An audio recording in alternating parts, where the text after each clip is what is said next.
کسی غیر مقلد لڑکے کے ساتھ رشتہ کرنا درست ہے؟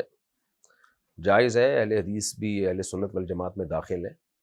البتہ چند باتوں کا اس سے پہلے سے ایگریمنٹ کروا لیا جائے، اس کو یہ بتا دیا جائے کہ اگر تم نے 3 طلاقیں دیں تو 3 ہی سمجھی جائیں گی، اپنے کسی بھی مفتی سے فتویٰ لے آئے تو ہم اس کو 3 نہیں مانیں گے، تو سوری ہم اس فتوے کو نہیں مانیں گے، 3 طلاقیں 3 ہی ہوتی ہیں، کیونکہ اہل حدیثوں سے شادی میں یہ بڑا مسئلہ ہے کہ وہ 3 طلاقیں دے کے ایک سمجھ رہے ہوتے ہیں، تو چونکہ یہ قرآن کے بھی خلاف ہے یہ مسئلہ، احادیث صحیحہ بخاری مسلم کے بھی خلاف ہے، یعنی 3 طلاقوں کو ایک کہنا، اور صحابہ کے تو اجماع کے خلاف ہے، اور چاروں اماموں کے اجماع کے خلاف ہے۔ علامہ ابن تیمیہ رحمہ اللہ تعالیٰ کے دور میں یہ شروع ہوا ہے۔ میں بار بار اس پہ بولتا رہتا ہوں، کچھ علماء جو ہے نا وہ حوالے پیش کرتے ہیں کہ دیکھو بعض صحابہ بھی 3 کو ایک کہتے تھے، تو یہ صرف دعوے ہی ہیں، حوالے نہیں ہیں، ان حوالوں میں جاؤ کچھ بھی نہیں نکلتا، دعوے کرنے پر گورنمنٹ کی طرف سے کوئی پابندی نہیں ہے، تو اس لیے اس کو پہلے سے بتا دیا جائے۔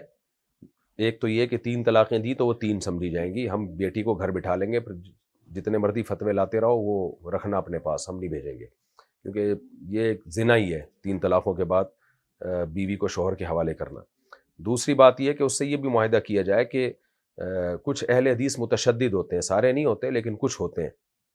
وہ اسلاف کو برا بلا کہتے ہیں، بعض تو صحابہ پہ بھی بڑے جری ہو جاتے ہیں، اور ائمہ مجتہدین کو برا بلا کہتے ہیں، اگرچہ میجورٹی ایسی نہیں ہے لیکن کچھ شدت پسند ہوتے ہیں، تو ان سے بہرحال اگر ایسا کوئی شدت پسند ہے تو اس میں نکاح کرنے میں احتیاط کرنی چاہیے، خطرہ ہوتا ہے کہ آپ کی بچی بھی اسلاف کے بارے میں اس کی زبان نہ کھل جائے اور علماء کی بے اکرامی نہ شروع کر دے۔ اگر یہ 2 خطرے موجود نہ ہوں